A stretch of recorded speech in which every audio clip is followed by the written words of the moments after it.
Twins have always held a mysterious power over our imaginations. Across cultures and centuries, they represent balance, duality, and the strange magic of two lives intertwined. But no twins have captured the ancient worlds awe quite like Castor and Pollux, the legendary brothers who blurred the line between mortal and divine. One born to live forever, the other doomed to die, yet bound so tightly that even the gods couldn't tear them apart. Today, we're unraveling 30 astonishing myths about these celestial twins, stories of stolen brides, phantom cavalry, and a love so strong it defied death itself. From their bizarre egg-born origins to their secret cults and the shocking truth behind their constellation, prepare to see Greek and Roman mythology in a whole new light. Because this isn't just a tale of two brothers, it's a story that shaped empires, stars, and our very understanding of what it means to be inseparable. And trust me, by the end, you'll never look at the Gemini twins the same way again. Now, let's pull back the veil on the very first myth where it all began, with a story as tangled as it is tantalizing. The birth of Castor and Pollux is wrapped in divine scandal, a tale of deception, desire, and the blurred lines between mortality and immortality.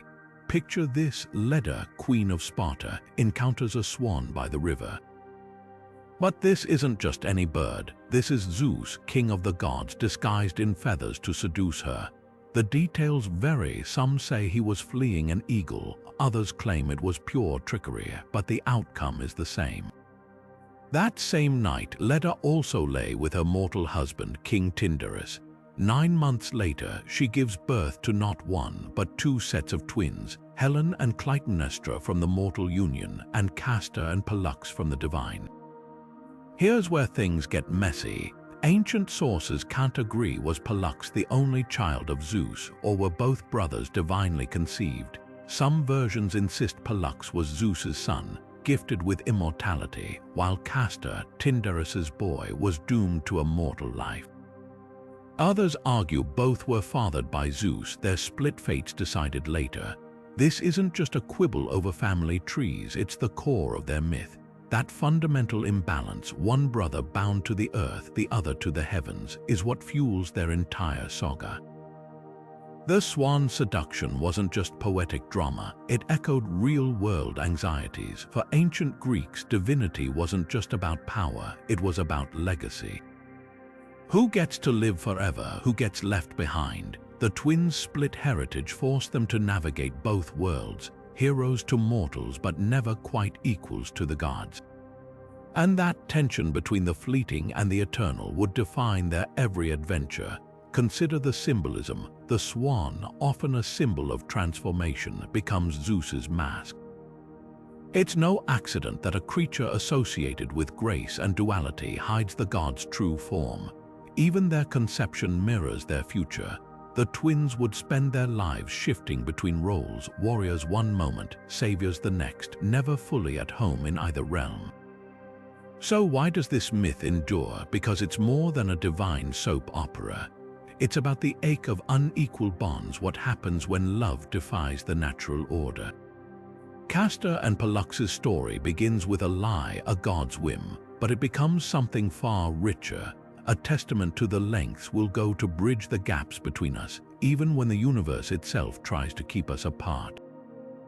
And speaking of defying the universe, next, we'll crack open an even stranger origin story. Because if you think the swan myth was wild, wait until you hear about the egg. Now, let's turn the page to a myth so peculiar it feels plucked straight from a dream, because while we're used to gods transforming into animals, a queen laying an egg. That's a twist even Zeus might raise an eyebrow at. Welcome to the egg myth, the lesser-known but wildly imaginative origin story of Castor and Pollux. Picture this: after Zeus's swan encounter with Leda, she doesn't just give birth the usual way. Instead, she lays a gleaming egg. Some versions say 1, others claim 2, and from it hatch the twins. Yes, you heard that right. The brothers who'd grow up to defy death itself began life cracking their way out of a shell like baby chickens. This version pops up in scattered ancient sources, often overshadowed by the swan story, but it's just as rich in symbolism. So why an egg? In mythology, eggs are cosmic symbols. Think of the Orphic egg, said to contain the entire universe. For Castor and Pollux, it's a perfect metaphor. Their very existence straddles two worlds, and what better vessel than an egg, a single object holding dual potential? The shell becomes a boundary between mortal and divine, one they'd spend their lives crossing.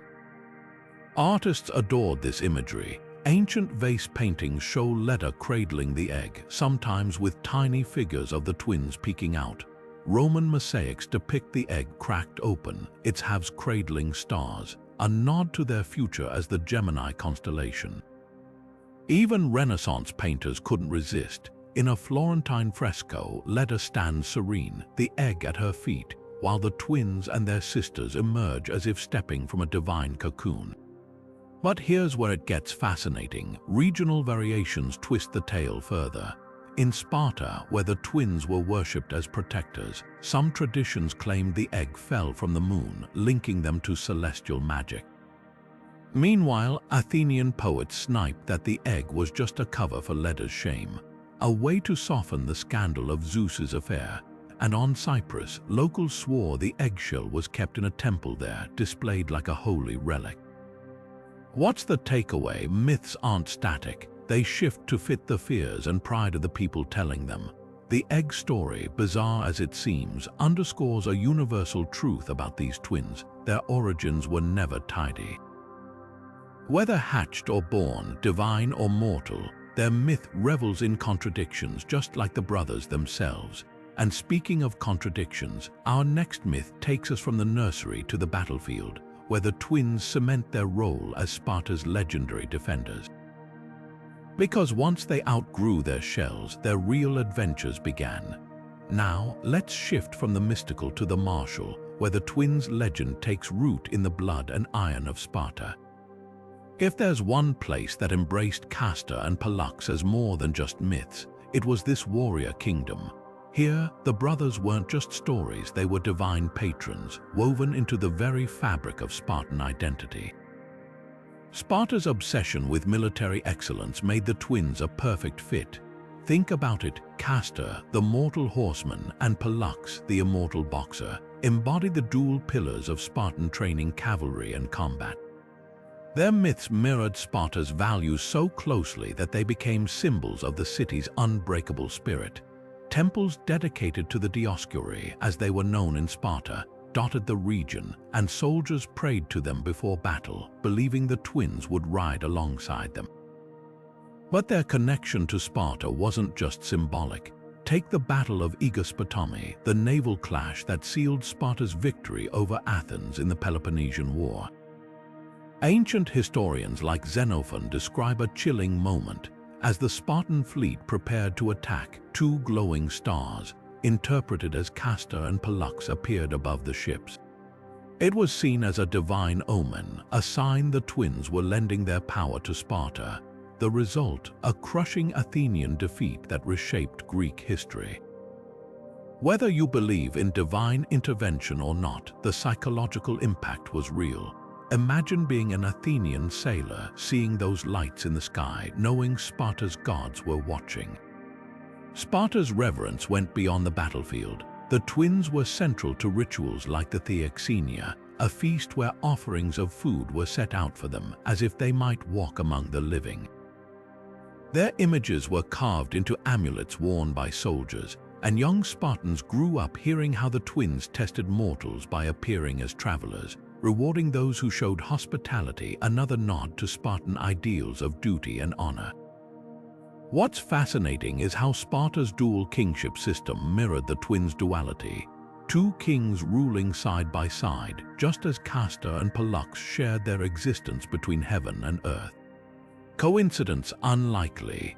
Myths don't survive by accident, they endure because they speak to something deeper in a culture's soul. For Sparta, the twins were a reminder that even in division there could be strength. And strength, of course, has its shadows. Our next myth plunges us into a tale of love, betrayal, and a kidnapping that would spark one of the twins' most infamous adventures. Because where there are heroes, there's always drama waiting just around the corner. Now, let's turn the page to a darker, more daring chapter in the twins' saga, one where love and law collide in a way that might make modern audiences raise an eyebrow. The myth of the Leucipphides isn't just a romantic escapade, it's a window into the messy, often brutal customs of ancient Greek marriage. Castor and Pollux's abduction of Phoebe and Heliera, the daughters of King Leucippus, is a story that's equal parts thrilling and troubling. Picture this: the sisters already promised to their cousins Idas and Lynceus, yes, the same pair who'd later clash with the twins over cattle, are snatched away during a religious festival. The twins swoop in, not with flowers or sweet words, but with sheer force, carrying the women off to Sparta.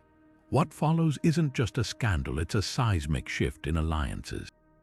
The sisters, against all expectations, accept their new husbands, and the twins, ever the opportunists, cement their ties to Spartan royalty. But here's where it gets fascinating. This myth isn't just about rogue behavior. It's a reflection of archaic marriage practices known as harpagmos, or bride theft. In early Greek society, abduction wasn't always a crime. It was sometimes a ritual, a way to bypass lengthy negotiations or rival claims. The violent act symbolized a transfer of authority from the bride's family to the groom, a theme echoed in other myths, like Theseus taking Helen long before her Trojan fame. The Leucippide story likely preserved traces of this fading tradition, repackaged as heroic adventure. Art and poetry add layers to the tale. Vase paintings show the twins mid-abduction, their chariot racing away as the women cling to them, not in terror, but with a curious mix of resignation and resolve. Some versions even suggest Phoebe and Heliera went willingly, hinting at a deeper tension between societal duty and personal choice. Could this be an early whisper of female agency in a world that rarely acknowledged it? The aftermath is just as revealing. The twins' marriage to the Leucippides wasn't just a personal union, it was political. By marrying into a rival lineage, Castor and Pollux blurred the lines between enemy and kin, a move that mirrored real-world Spartan diplomacy. Their story, then, isn't just about passion, it's about power, strategy, and the ways myths sanitize uncomfortable truths. And as for Idas and Lynceus, their rage over the stolen brides would ignite a feud that leads us straight to our next myth, one where cattle, betrayal, and a fatal spear thrust prove that even divine twins can't outrun mortality. Now, let's untangle the brutal fallout from that abduction, a feud fueled by pride, cattle, and a betrayal that would cost Castor his life. The myth of the cattle raid is where the twins' story takes a sharp turn from heroic adventure to tragic reckoning, revealing the fragile line between divinity and mortality. Idas and Lynceus, still seething over the loss of their brides, saw an opportunity for revenge when Castor and Pollux helped themselves to a herd of cattle from Arcadia. But here's the twist: the cattle already belonged to Idas and Lynceus, making this more than theft. It was a deliberate provocation. The twins, never ones to back down, split the spoils with their cousins as if daring them to react. Yet the division was anything but fair. Pollux, ever the cunning half of the pair, proposed a devious trick. They'd butcher one of the cows and divide it, with one team taking the choicest cuts and the other claiming the rest. Idas and Lynceus, unaware of the trap, agreed, only to realize too late that Pollux had rigged the game. By taking the smaller portion for himself and Castor, he'd technically violated their agreement, giving the twins an excuse to reclaim the entire herd. This wasn't just about livestock, it was about power, humiliation, and the slow burn of a grudge. Idas, the fiercer of the two cousins, finally snapped. In a moment of raw vengeance, he waited for Castor, the mortal twin, to stand alone, then drove a spear into his back. The blow was fatal. Pollux, arriving too late, found his brother lifeless, his divine blood useless to save him. The shock of this moment can't be overstated. For all their godlike prowess, the twins weren't invincible. Castor's death laid bare the cruel reality of their duality, one brother bound to the grave, the other cursed with eternal life. Ancient artists captured this climax with haunting clarity. Vase paintings show Pollux cradling Castor's body, his face a mix of fury and despair, while Idas and Lynceus loom like shadows. Poets, too, lingered on the irony, the immortal twin helpless to prevent the mortal one's demise.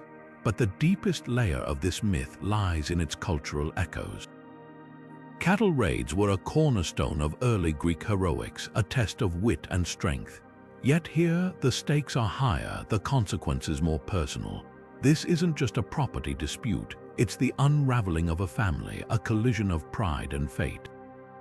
And what of Pollux's next move, staring down Idas? He might have slain him in retribution, but Zeus intervened, striking Idas down with a thunderbolt. Lynceus, too, fell to Pollux's rage. Justice in the end was served, but it couldn't mend the hole left by Castor.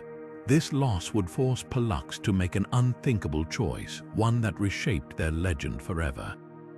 But that's a bargain for another myth. For now, let this sink in. Even heroes with stars in their future can't escape the debts of the past. The cattle raid wasn't just a skirmish, it was the price of arrogance, a lesson etched in blood. And it sets the stage for one of mythology's most poignant acts of brotherly love. But grief has a way of rewriting destiny. Now we come to the pivotal moment that redefines the twins' bond beyond the limits of life and death at Pollux's desperate plea to Zeus. Imagine the scene, Pollux cradling his brother's lifeless body, faced with the unbearable truth that even half-gods aren't spared from loss. Here's what makes this myth so extraordinary. As the immortal son of Zeus, Pollux could have accepted Castor's fate and returned to Olympus alone, but brotherhood meant more than divine privilege. According to the poet Pindar, Pollux knelt before his father with a radical proposal. He would split his immortality with Castor, trading half of his eternal life so they could remain together. The terms one day in Olympus, one day in Hades, forever alternating between light and shadow. This wasn't just a sentimental gesture. In Greek cosmology, such a bargain was unprecedented. Gods didn't negotiate with mortality, yet Zeus, moved by his son's devotion, allowed it, effectively bending the rules of the universe. Ancient texts emphasize the symbolism. The twins became celestial embodiments of duality, their shared existence reflecting life's cyclical nature. Archaeological finds add haunting layers to this myth. A 5th century BC vase in the Louvre shows Zeus weighing the twins' souls on golden scales, their fates literally hanging in balance. Even the geography of their worship echoes this duality.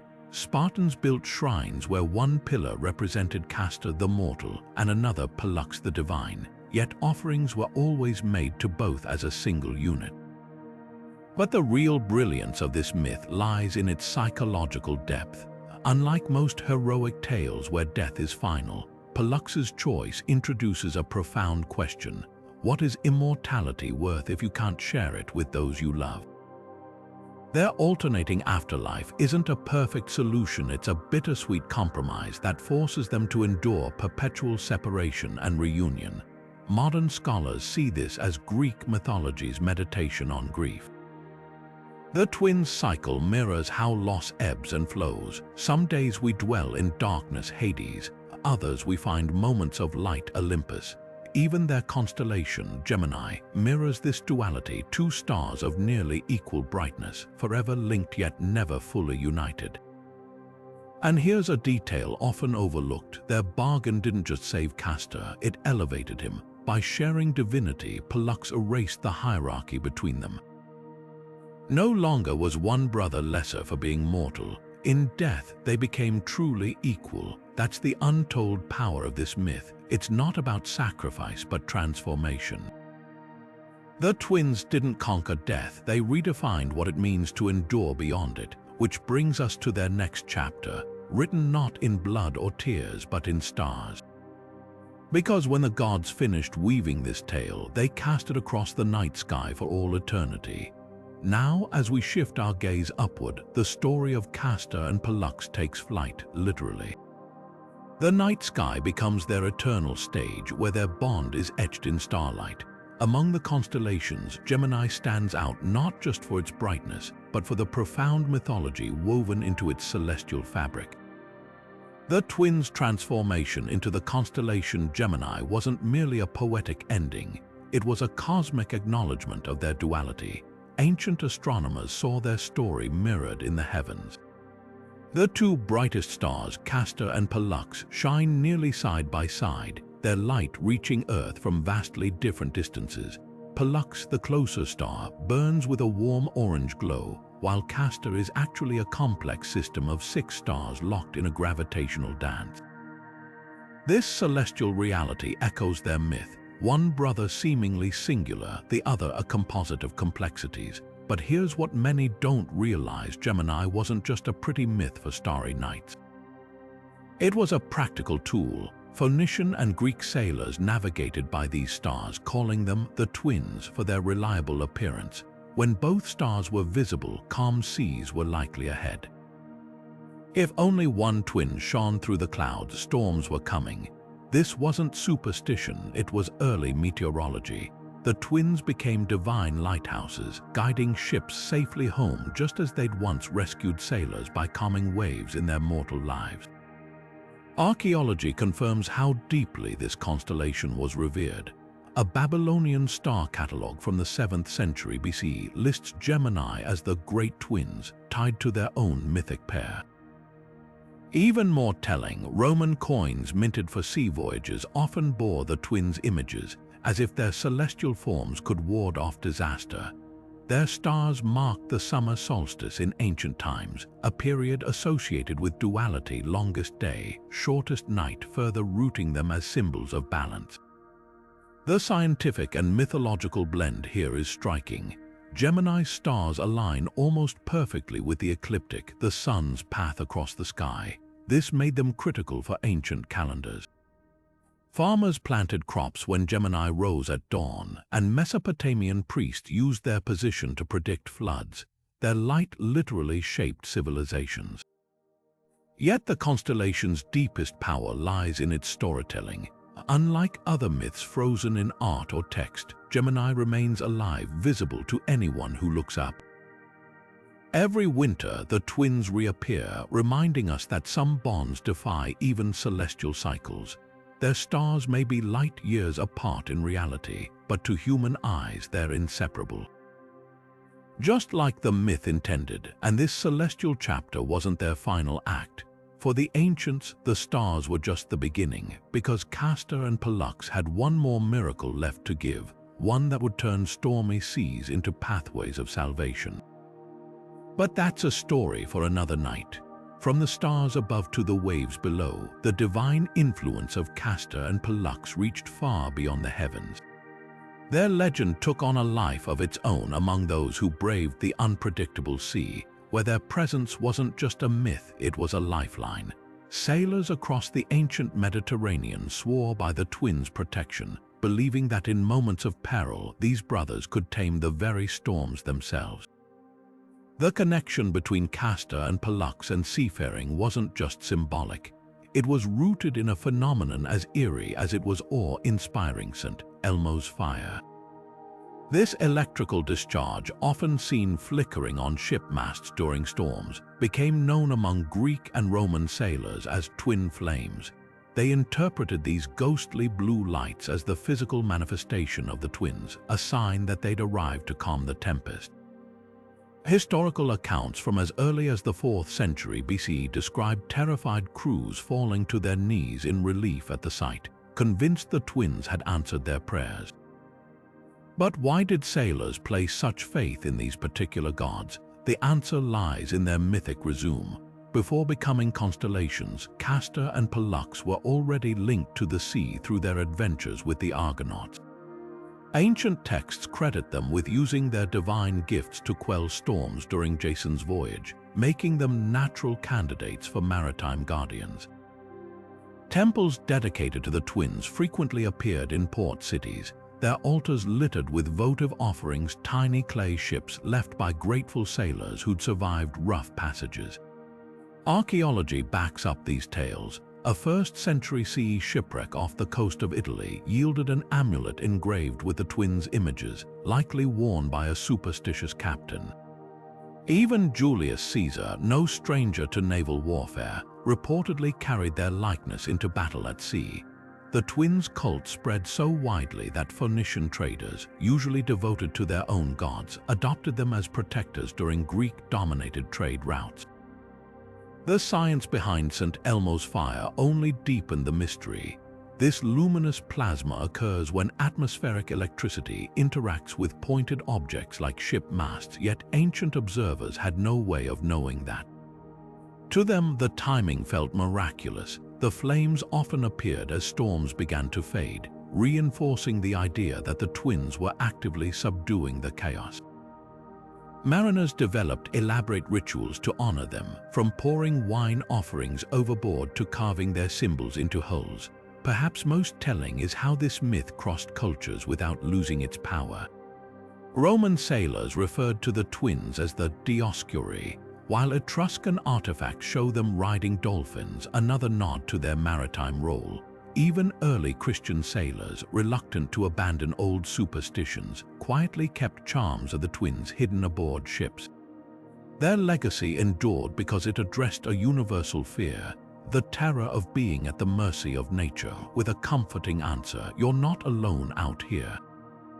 And so, whether as stars overhead or flames in the rigging, Castor and Pollux remained steadfast guardians of those who sailed into the unknown. Their myth didn't just explain the world, it made the terrifying vastness of the sea feel a little less lonely. But their influence wasn't confined to the waters. On land, another chapter of their story was unfolding, one that would cement their place not just as protectors, but as players in the high-stakes drama of ancient politics. Yet, even as the twins watched over sailors, their legend was equally forged on one of antiquity's most treacherous journeys, the voyage of the Argonauts. This audacious quest for the Golden Fleece wasn't just a test of heroism but a proving ground for the divine brothers' unique gifts. Among the Argonauts, Castor and Pollux stood out not merely for their divine lineage but for their unparalleled boxing prowess. Ancient poets like Apollonius of Rhodes described Pollux's fists as swifter than tempest winds, recounting how he single-handedly defeated Amycus, the brutal king of the Bebryces, in a match that spared Jason's crew from massacre. The clash wasn't just physical, it was symbolic. Amycus, who forced strangers to fight to the death, embodied chaotic tyranny, while Pollux's victory represented order's triumph, a theme central to the twins' mythos. But their heroics didn't end in the boxing ring. When a cataclysmic storm threatened to obliterate the Argo, the crew turned to the twins for salvation. Here, their duality proved decisive. As half-immortals, they possessed an intimate connection to both human vulnerability and divine power. The Argonautica recounts how Pollux climbed the mast, arms raised to the sky, while Castor steadied the helm below, a perfect metaphor for their balanced roles. According to legend, their prayers summoned a prophetic dream.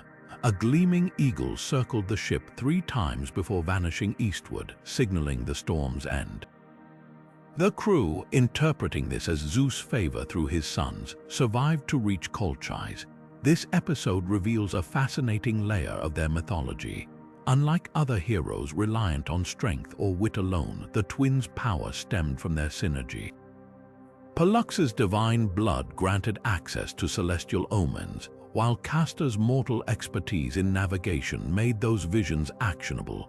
Ancient vase paintings often depict them flanking Jason, Pollux pointing to the stars, Castor adjusting the sails, a visual shorthand for their complementary strength. Archaeological finds underscore their Argonaut legacy. A 5th century BC drinking cup shows Pollux mid-blow against Amycus, the scene framed by the Argo's prow. Even more telling are the so-called Argonaut coins minted in Thessaly, Jason's homeland, which bear the twins' side-by-side profiles, suggesting their status as talismans of safe passage. What makes their Argonaut role endure isn't just the drama but its cultural echoes. Their storm-calming intervention mirrors their later role as sailor protectors, while the boxing match inspired Olympic combat sports. Most strikingly, their ability to bridge mortal and divine realms, Pollux decoding signs, Castor implementing them, offered ancient audiences a template for overcoming impossible odds through collaboration. As the Argo sailed on, the twins left another indelible mark. When the crew faced the Symplegades, the clashing rocks guarding the Black Sea, it was their presence that tipped the scales. Some versions claim their combined prayers stilled the rocks just long enough for the ship to pass. Others suggest their dual nature created a harmonic balance, momentarily pacifying the chaos. Either way, their legend grew not in spite of contradictions, but because of them. Mortal and immortal, boxer and navigator, stormbringer and peacemaker. Yet for all their heroics, one question lingers. Why did Jason, surrounded by demigods, rely so heavily on these twins? The answer lies in their humanity. Unlike Heracles' brute strength or Orpheus' enchanting music, the twins' power was relational. They didn't overshadow the quest but elevated it, proving that even among legends, true greatness could be shared. And so, as the Argo vanished over history's horizon, Castor and Pollux stepped ashore not just as heroes, but as archetypes, a duality that would soon take center stage in the arena where mortal and divine glory collided most spectacularly, the Olympic Games. Now, as we shift our gaze from the high seas to the dust and glory of ancient stadiums, we encounter one of the most heated debates surrounding Castor and Pollux, their disputed legacy in the Olympic Games. Were these divine twins the original inventors of wrestling, boxing, or even both? The answer, like so much of their myth, is shrouded in the mists of time and Spartan pride. Ancient sources clash dramatically on this point. Pausanias, the 2nd century travel writer, insists in his description of Greece that the twins introduced boxing to the Olympics after Pollux's victory over Amycus during the Argonauts' voyage. He describes Spartans offering sacrifices to Castor and Pollux before athletic contests, treating them as patron saints of combat sports. Yet, over in Athens, the playwright Philostratus credits Heracles with boxing's invention, while some Arcadian traditions point to Theseus.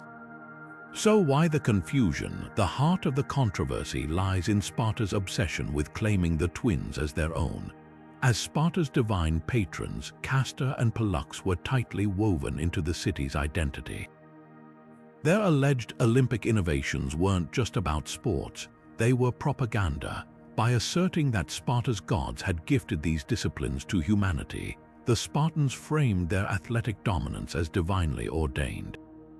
A 5th century BC Spartan votive figurine shows Pollux mid-punch, his stance mirroring actual Olympic boxers, while pottery from the same era depicts Castor teaching youth wrestling holds.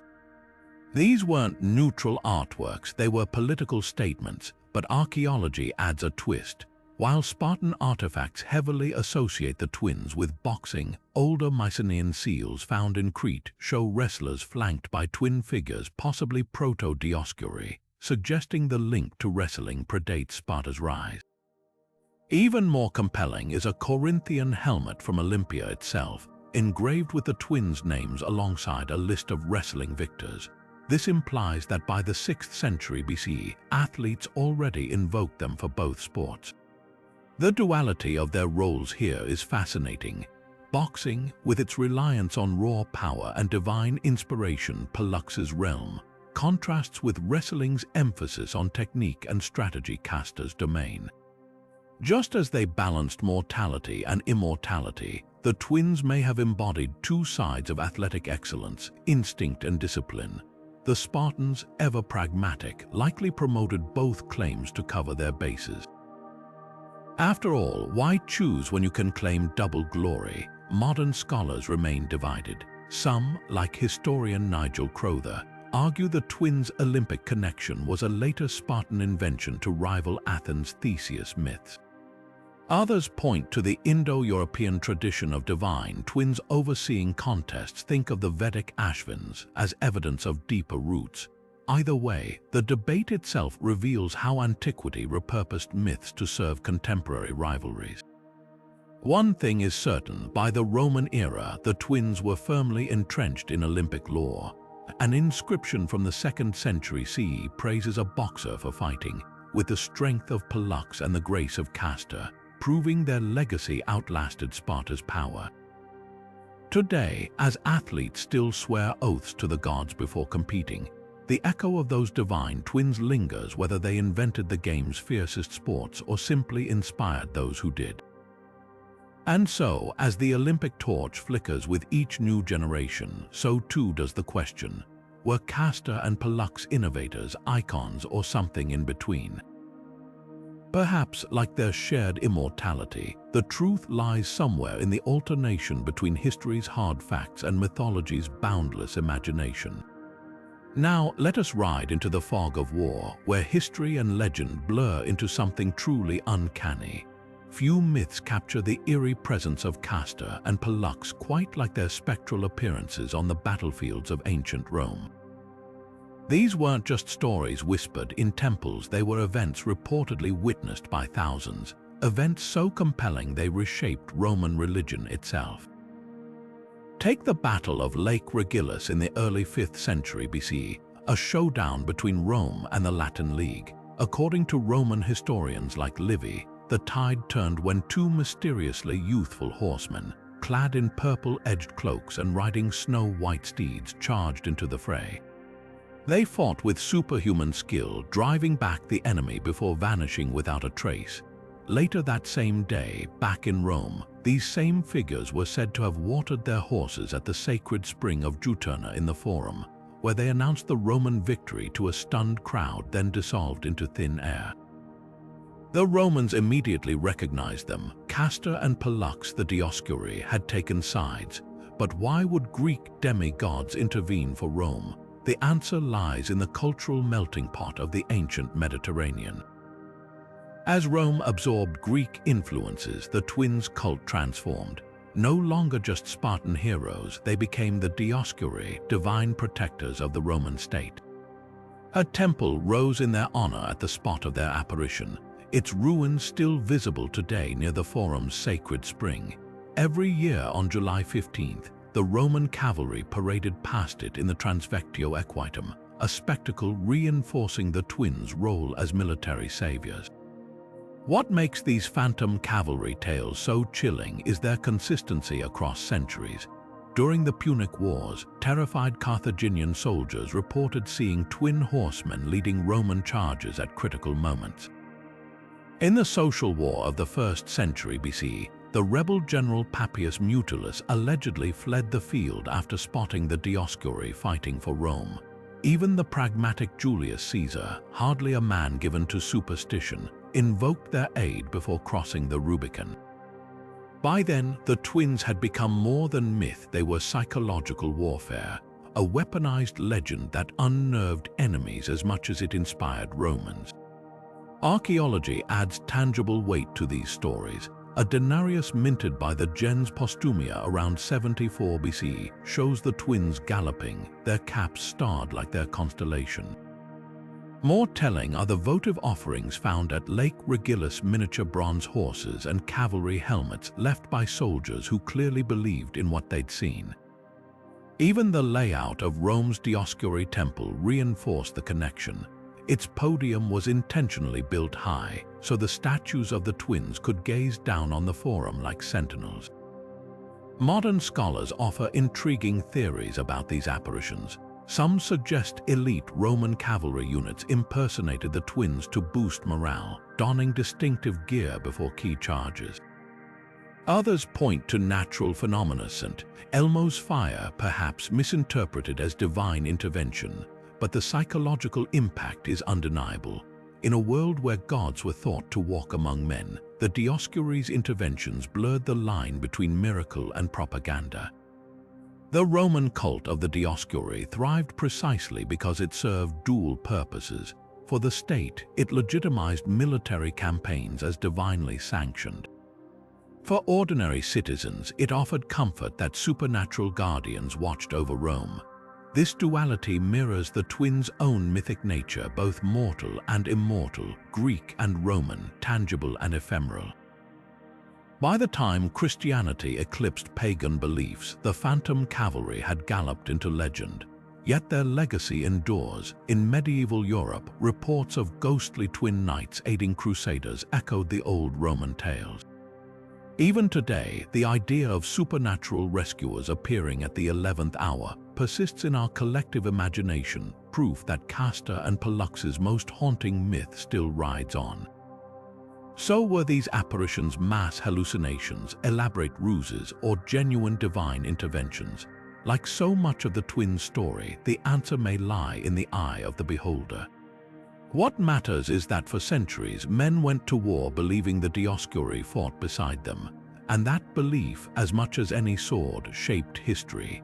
Now, let's step into the heart of ancient Rome, where myth and power converged in stone and ceremony. Among the bustling forum, one structure stood as a testament to the twins' enduring influence: the Temple of Castor and Pollux. This wasn't just a place of worship, it was a stage for political drama, a symbol of imperial might, and a silent witness to some of history's most pivotal moments.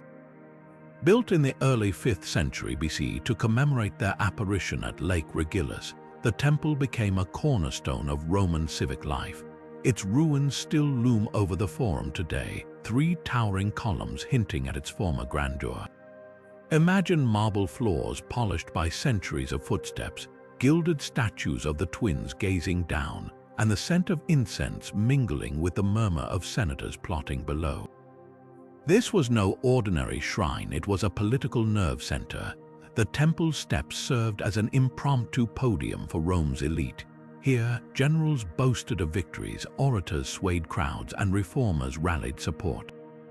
But its most infamous moment came in 44 BC, when Julius Caesar, fresh from his triumph over Pompey, addressed the public just days before his assassination.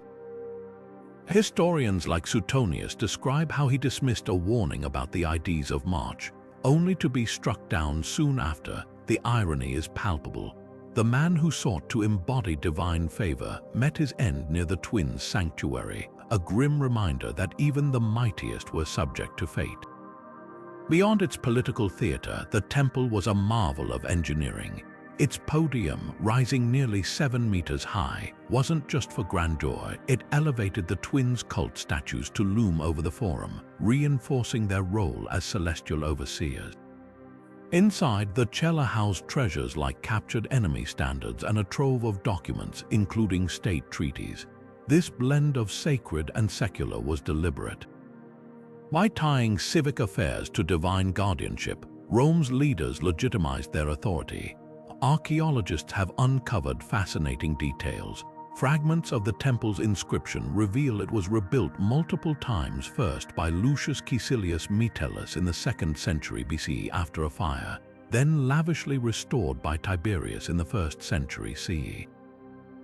Each renovation reflected the twins' evolving significance, from military patrons to symbols of imperial continuity. Excavations even found remnants of the original altar where Caesar's assassins, Brutus and Cassius, allegedly took refuge before fleeing Rome. The temple's legacy extended beyond Rome. In provinces from Britain to Syria, local elites replicated its design, grafting Roman identity onto distant landscapes. A fresco in Pompeii shows a faithful copy, proving how far the twins' cult spread. Yet nowhere was their presence felt more keenly than in Rome itself, where annual rites like the Equirria horse races in their honor kept their myth alive. What makes this temple so compelling is how it mirrors the twins' duality. Just as Castor and Pollux straddled mortality and divinity, their sanctuary bridged heaven and earth, myth and reality. Its ruins remind us that for the Romans, the past was never truly past. It lived in the stones beneath their feet and the stories they told. So next time you glimpse those lonely columns in the Forum, remember, this was where history was made, where gods walked among men, and where the line between legend and legacy blurred beyond recognition. Now let's turn to a darker, more mysterious side of Castor and Pollux, their talent for deception. The twins weren't just protectors or warriors. They were also masters of disguise, shape-shifting into travelers, animals, or even storms to test the hearts of mortals. These myths reveal a chilling truth. The divine twins rewarded kindness but had no mercy for the selfish. One of the most famous tales comes from the countryside of Laconia, where the twins once appeared as weary travelers at a humble farmhouse. Dressed in tattered cloaks, they knocked on the door, begging for food and shelter. The farmer, a kind old man, welcomed them without hesitation, offering his last loaf of bread and a spot by the fire. His greedy neighbor, however, slammed the door in their faces, mocking their ragged appearance. By dawn, the kind farmer's fields were lush with golden wheat, while his neighbor's crops withered to dust. Only then did the terrified man realize whom he'd insulted. This wasn't an isolated incident. Across Greece and Rome, versions of this story repeated with eerie consistency. In one account, the twins took the form of white swans, a nod to their father Zeus's infamous disguise when seducing Leda. They landed on a lakeshore where two brothers fished. One brother shared his catch, the other hoarded his nets and drove the birds away. That night, the generous brother's nets overflowed with fish, while the other's boat sank in a freak storm. The twins' shapeshifting often carried a cruel irony. In Thessaly, they posed as merchants selling enchanted horses. A wealthy landowner, notorious for cheating his workers, haggled ruthlessly to underpay them. The moment he mounted his new stallion, it transformed into a monstrous wave, drowning him in his own greed. Meanwhile, a poor stable boy who'd offered the merchants his only coin found his master's abandoned treasury at his feet the next morning. Why this fascination with testing hospitality? In the ancient world, welcoming strangers wasn't just manners, it was sacred. Xenia, the bond between guest and host, was guarded by Zeus himself. By enforcing this code, the twins acted as divine enforcers. Their punishments weren't random. They targeted specific sins: the farmer who overcharged for grain during a famine, the innkeeper who watered down wine for travelers, the merchant who used false weights. Each myth reinforced a simple lesson: generosity would be repaid tenfold, but exploitation invited ruin. Artists loved these stories. A 6th century BC vase shows the twins as young men with stars above their heads, holding out empty cups to a cowering merchant. A Roman mosaic in Pompeii depicts them as beggars with serpents coiled at their feet, a warning that rejecting the divine could unleash chaos. Even their animal disguises carried symbolism. As swans, they echoed Zeus's trickery. As horses, they mirrored their role as patrons of cavalry. Every transformation was layered with meaning. The most haunting version comes from Sparta, where the twins were said to roam during festivals disguised as starved soldiers. Those who shared their rations later found their names carved on votive offerings at the twins' temple. Those who refused, they vanished by morning, their beds littered with feathers as if birds had carried them away. What makes these myths endure isn't just their moral clarity. It's the twins' duality, their ability to be both saviors and avengers. They could appear as gentle guides or terrifying forces of nature, depending on a mortal's choices. In a world where the gods often seemed distant or capricious, Castor and Pollux were hands-on judges, walking among humans in disguises that revealed their truest selves. So the next time you hear a knock at your door during a storm or meet a stranger in need, remember, the divine twins might be watching, and in their eyes every act of kindness or greed echoes into eternity. Now let's shift our focus to a clash of legends: the time Castor and Pollux crossed paths with the Amazons, the fearsome warrior women who defied ancient gender norms. This myth isn't just a tale of battle. It's a window into how Greek culture viewed power, gender, and the tension between patriarchal and matriarchal ideals.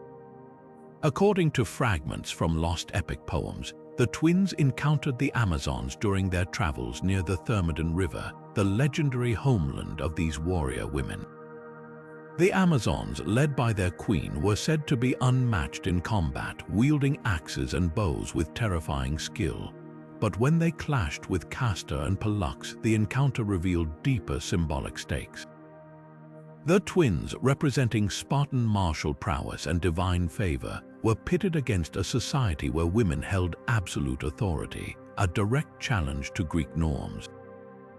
One version of the story claims the conflict began over a raid. The Amazons had stolen a herd of sacred horses gifted to the twins by Poseidon. Enraged, Castor and Pollux tracked them to a rocky pass where the queen herself confronted them.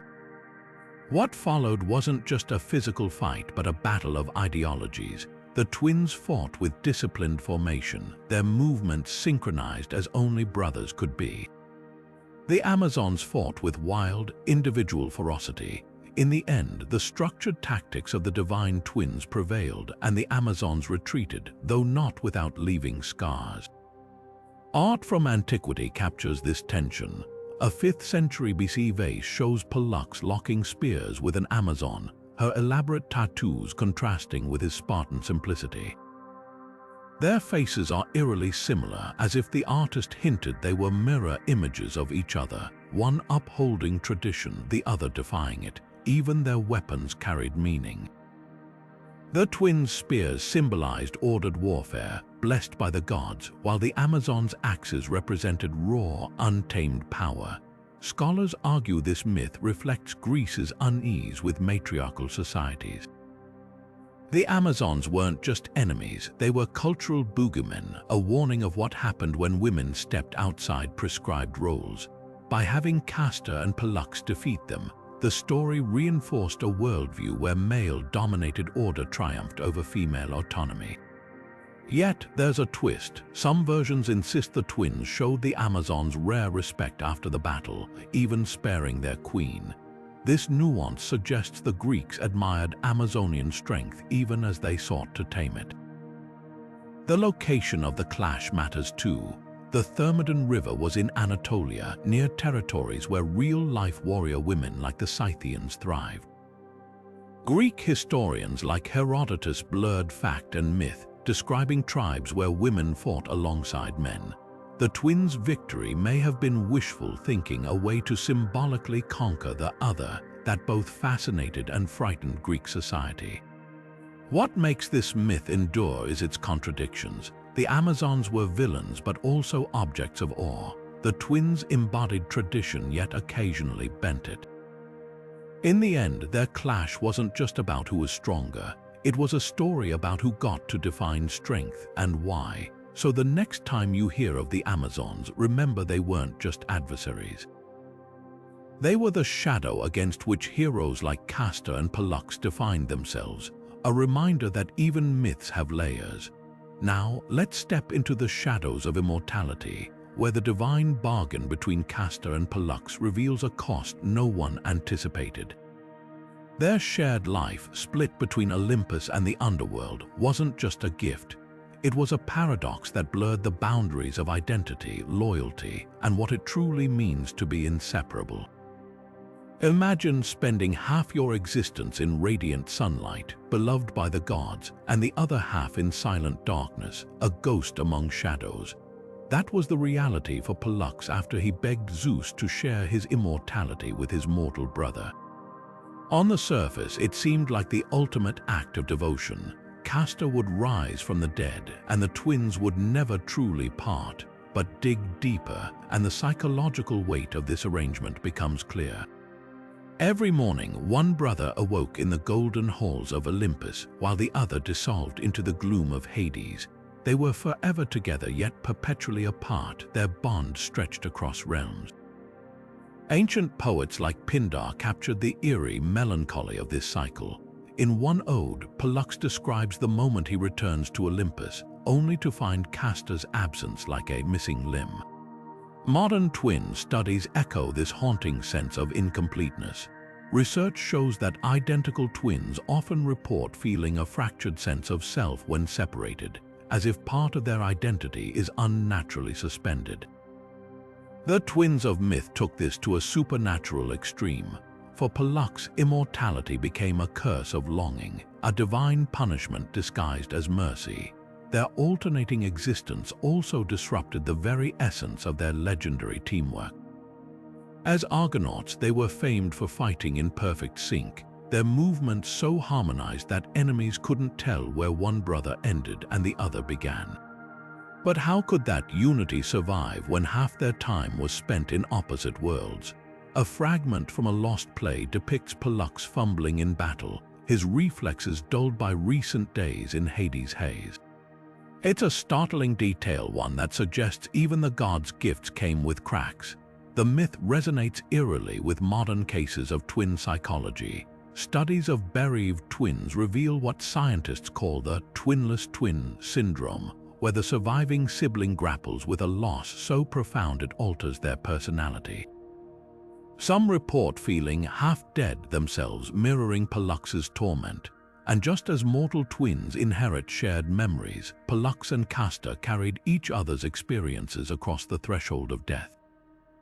Imagine the disorientation, Pollux waking on Olympus with memories of Hades' whispers, or Castor recalling celestial feasts he never attended. Their minds, like their fates, were irrevocably intertwined. Yet there's a darker layer. Ancient texts hint that over centuries the twins began to resent their bargain. A Roman-era hymn describes Zeus weeping as he watches Pollux wither in Olympus, his joy eroded by endless cycles of reunion and separation. Here, the myth touches on a universal truth: even the deepest love can strain under the weight of sacrifice. Modern psychology recognizes this as caregiver burnout, where devotion morphs into exhaustion. Pollux, the eternal protector, was trapped in a loop of grief and duty. Artists and philosophers have long wrestled with the implications. A Pompeii fresco shows the twins back to back, one bathed in light, the other in shadow. Their faces eerily identical yet worlds apart. Renaissance scholars saw their story as an allegory for the soul's duality, the eternal tug between body and spirit. But perhaps the most poignant interpretation comes from a group of identical twins interviewed in a 21st century study. One remarked, "Losing my twin would be like losing the part of me that remembers how to breathe." For Castor and Pollux, that loss happened every other day. So was their shared life a blessing or a curse? The answer lies in the silence between the lines of their myths, in the unspoken moments when Pollux stared at the stars, counting hours until his brother's return. In the way Castor's laughter faltered, knowing it would soon fade into the underworld's echo. Their story endures because it's not just about gods and heroes. It's about the price of love that refuses to let go, and the fragile, beautiful torment of being truly inseparable. Before we unravel the next layer of the twins' legend, let's journey to a time when their loyalty was tested not by gods or fate, but by a king's reckless ambition. The myth of Castor and Pollux's clash with Theseus over their sister Helen isn't just a tale of rescue, it's a raw display of brotherly devotion that redefines the limits of family bonds. Picture this: Helen, the future face that launched 1,000 ships, is just a child, perhaps no older than 12, when Theseus, the hero of Athens, snatches her from Sparta. Some versions claim he was enchanted by her beauty even then, while others suggest it was a calculated political move to control Sparta's future queen. But Theseus made one fatal miscalculation, underestimating Helen's twin brothers. When word reached Castor and Pollux, they didn't rally an army, they didn't consult the gods. They simply turned toward Athens, their fury quiet and lethal. What happens next shatters the image of Theseus as an untouchable hero. Ancient sources like the poet Bacchylides describe the twins arriving under cover of night, their movements so synchronized they seemed to glide through Athens' defenses like shadows. In a daring raid, they breached Theseus' palace, not with brute force, but with the precision of men who'd spent lifetimes anticipating each other's actions. Here's where the myth takes a fascinating twist. Some accounts claim Theseus wasn't even present during the rescue. Plutarch hints he was off aiding his friend Pirithous in an ill-fated attempt to kidnap Persephone from the underworld, a detail that paints Theseus as a serial abductor, his moral compass crumbling. But the twins' vengeance didn't stop at retrieving Helen. They took something far more valuable, Theseus' mother, Aethra. In a stunning role reversal, the brothers dragged the Athenian queen back to Sparta as a servant for Helen, a humiliation that would fester for generations. This wasn't just justice, it was psychological warfare. A 5th century vase painting captures the moment with chilling simplicity. Helen, small but radiant, stands between her brothers as they lead Aethra away, her chains a stark contrast to their divine poise. The myth's deeper layers reveal uncomfortable truths about ancient power dynamics. Theseus, often portrayed as Athens' golden hero, is exposed here as flawed and impulsive. Meanwhile, Castor and Pollux, typically symbols of harmony, become avengers who blur the line between righteousness and ruthlessness.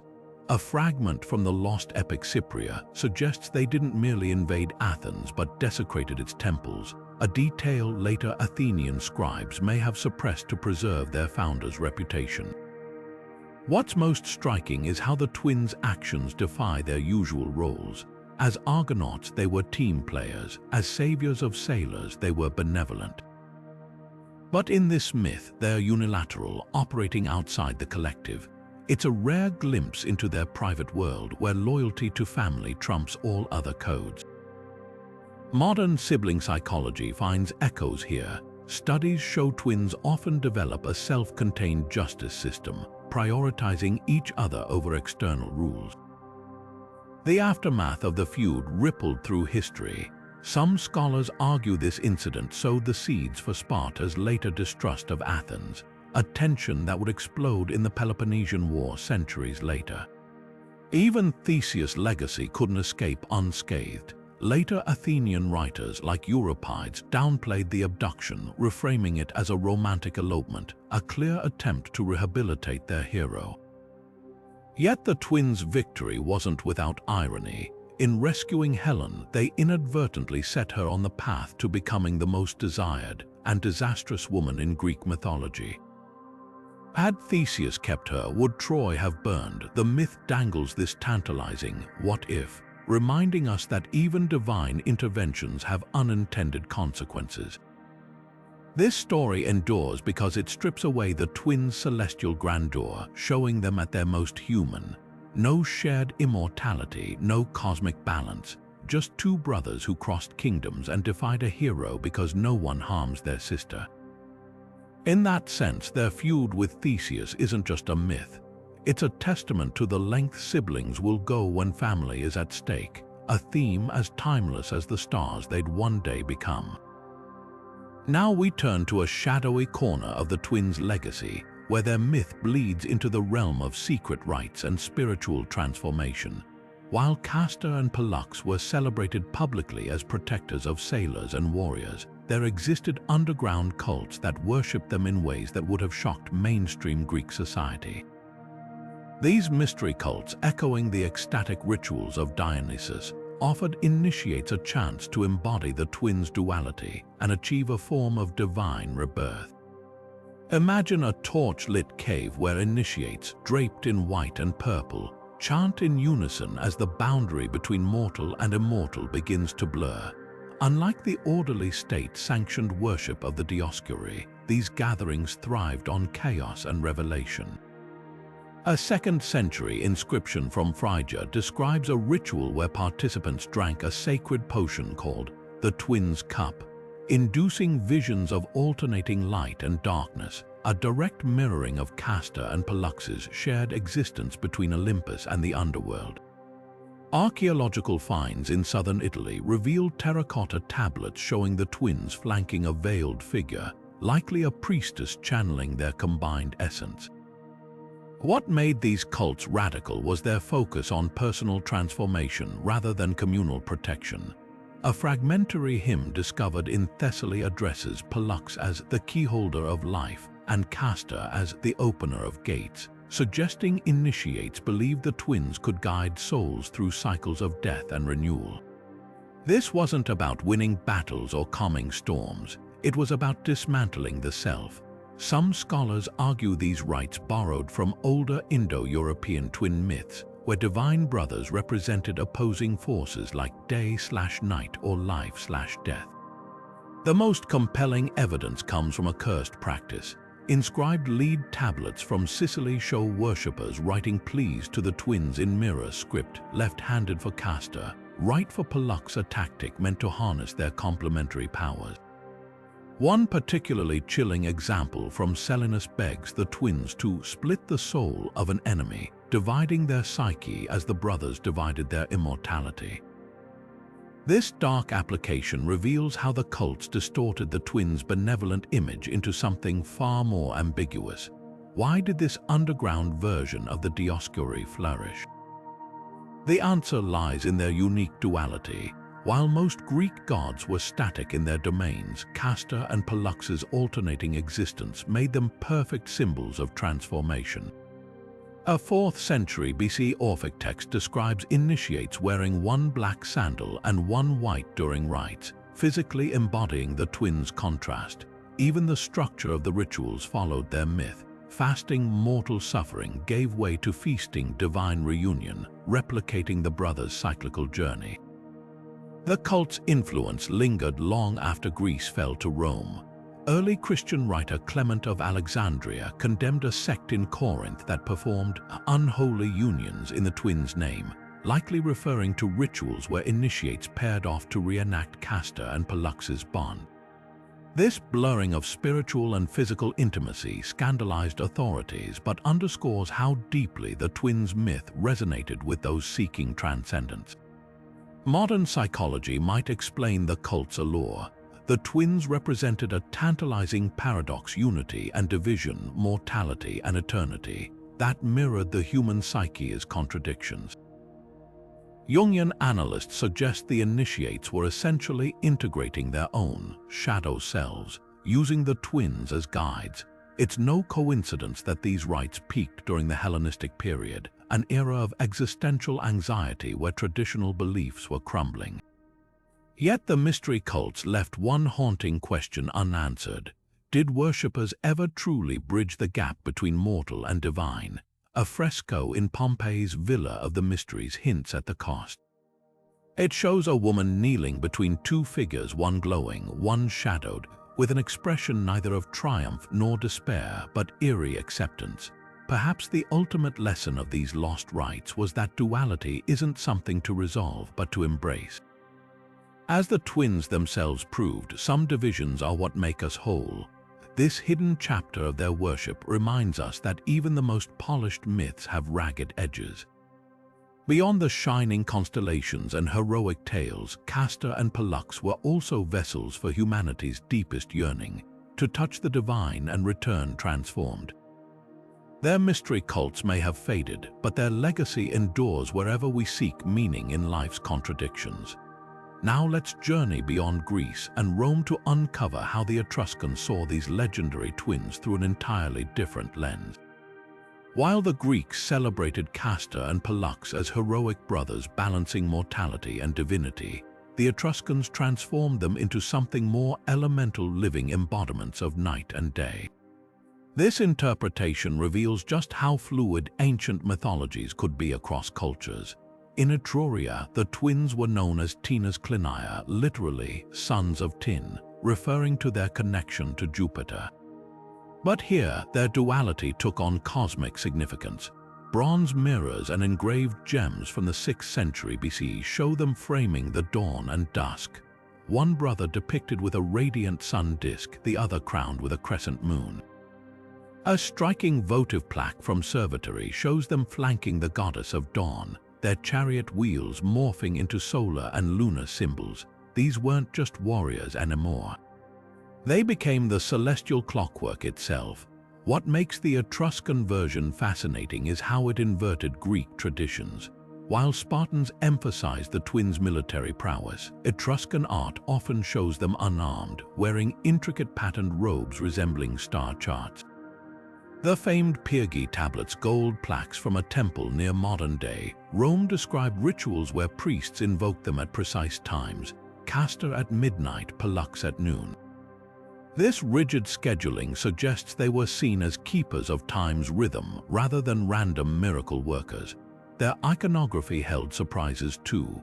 Etruscan artists gave Pollux a distinctively fiery aura, while Castor appeared wreathed in what scholars call shadow flames, an artistic technique using etched lines to create a rippling dark effect. A 4th century BC cinerary urn from Volterra shows this vividly. The twins stand back to back, Pollux's side bathed in gold leaf while Castor's half is stained deep blue with silver accents. This wasn't mere decoration. It visually cemented their roles as rulers of opposing but complementary realms. The night/day interpretation might explain a curious Etruscan burial custom. Excavations in Tarquinia revealed tombs where the deceased were buried with 2 small statues, one painted black, one white, placed at their feet. Inscriptions identify these as the Heavenly Brothers, suggesting the twins guided souls through the afterlife cycles. This differs sharply from Greek beliefs, where they only escorted living sailors. For the Etruscans, their power extended beyond the grave. Archaeology confirms how deeply this version permeated daily life. Dice from gambling sets found in Perugia have one side marked with a sun symbol, the other with a moon, a playful nod to the twins' domains. Even household objects carried their duality. A wine strainer from Chiusi has 2 spouts.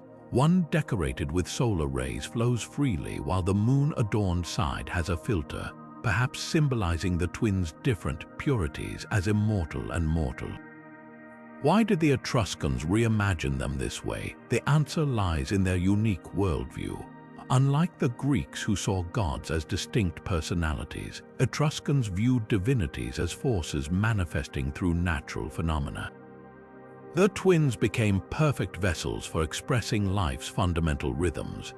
A recently deciphered bronze liver model used by haruspices at Etruscan priests places their names in the sections governing bright omens and dark portents, proving even divination relied on their balance. This interpretation wasn't just philosophical, it shaped Etruscan science too. Their advanced sundials often featured twin figures. One from Vecchilonia has Pollux's image at the gnomon's base, his outstretched arm casting shadows that align with hour marks modeled after Castor's supposed facial features. Some researchers argue this proves they were considered timekeepers before the Roman god Janus took that role, but the most poignant evidence comes from personal devotion. A child's terracotta feeding bottle found in Vulce shows scratched prayers, parents asking Castor to guard their baby's sleep while Pollux watched over daytime play. This intimate artifact reminds us that for all their cosmic grandeur, the twins remained accessible protectors in Etruscan homes. When Rome absorbed Etruria, traces of this version lingered. Early Roman farmers' almanacs listed Castor's day as unlucky for night journeys but ideal for planting, while Pollux's day warned against midday travel but blessed afternoon weddings. These superstitions echo the Etruscan system long after their culture faded. The Etruscan twins challenge our assumptions. They weren't just Greek imports with renamed tags, but a completely reimagined concept, one where brotherhood symbolized nature's eternal dance rather than heroic adventure. Their artifacts leave us with a profound truth. Myths don't simply cross borders, they transform, revealing as much about the cultures that adopt them as the stories themselves. Now turning our gaze toward the literary pinnacle of ancient Greece, we find a hauntingly brief yet deeply revealing mention of Castor and Pollux in Homer's Iliad. Unlike their grand adventures elsewhere, here they exist in the shadows, invoked through grief rather than glory. In Book 3, Helen, standing atop the walls of Troy, scans the Greek armies below and delivers a lament that echoes across millennia. "Where are my brothers?" This single line cracks open a window into their complicated legacy in Homer's world. Helen's sorrow isn't just personal, it's mythological whiplash. By the time of the Trojan War, Castor was already dead, slain in the cattle raid feud. and Pollux, though immortal, was cycling between Olympus and the underworld through their shared afterlife bargain. But Homer's audience knew this. The poignancy lies in what's unsaid. Helen, the catalyst for the war, calls out for protectors who can't answer.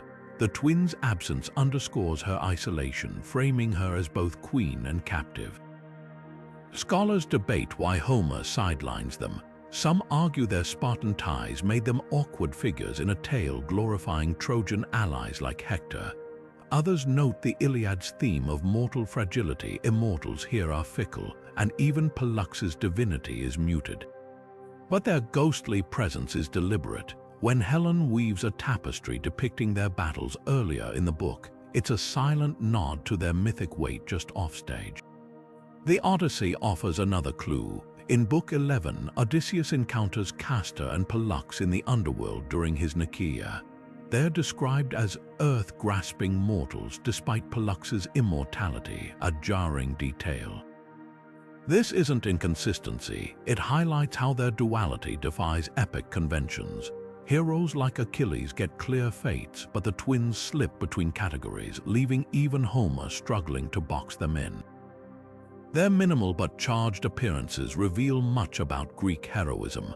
Unlike Odysseus or Ajax, the twins' power lies in collective identity. They're rarely individuals in myth, always the Dioscuri. Homer's reduction of them to spectral figures in Helen's grief and underworld cameos suggests a purposeful contrast to the epic's solo protagonists. They're the unheroic counterpoint, brothers whose strength relied on unity, now fractured when needed most. Even their livestock associations resurface subtly. When Paris and Menelaus duel in Book 3, the prize is Helen and flocks of sheep, an eerie callback to the cattle raid that killed Castor. Homer's audience would have caught the irony. The very conflict mirroring the twins' fatal feud now embroils all Greece. Artistic representations amplified this tension. A 6th century BC Corinthian vase shows Helen between two empty chariots, her brother's signature vehicle underscoring their ghostly absence. Later Athenian playwrights, like Euripides in Helen, expanded on this, having her wish for wings to escape Troy and reach my brother's star. That celestial reference ties back to their constellation, Gemini, merging their Homeric silence with cosmic permanence. What makes their Iliad role unforgettable isn't action but emptiness. In a poem drenched in bloodshed, their missing presence whispers a profound truth. Even demigods can't fix every rupture. Helen's unanswered cry lingers as mythology's most humanizing moment, where legend admits some wounds stay open, and not all stories have rescue scenes. This understated treatment influenced later interpretations. Virgil's Aeneid would reenact their phantom cavalry for Rome, but Homer's version, raw and unresolved, remains the purest distillation of their paradox. They're everywhere and nowhere, immortal yet inaccessible, heroes who define epics by their absence. Now shifting our focus from the poetic shadows of Homer to the vibrant streets of Athens, we uncover a lesser-known facet of Castor and Pollux's legacy, their worship as the Anax, a title shrouded in mystery. While Sparta celebrated the twins as warrior patrons, Athens honored them under this enigmatic name, weaving them into the city's spiritual fabric in ways that might surprise you. The term Anax translates to lords or kings, a fitting label for divine figures straddling the mortal and immortal realms. But here's the twist: unlike their Spartan cult, which glorified their military prowess, the Athenian veneration of the twins leaned into their role as protectors of hospitality and social order.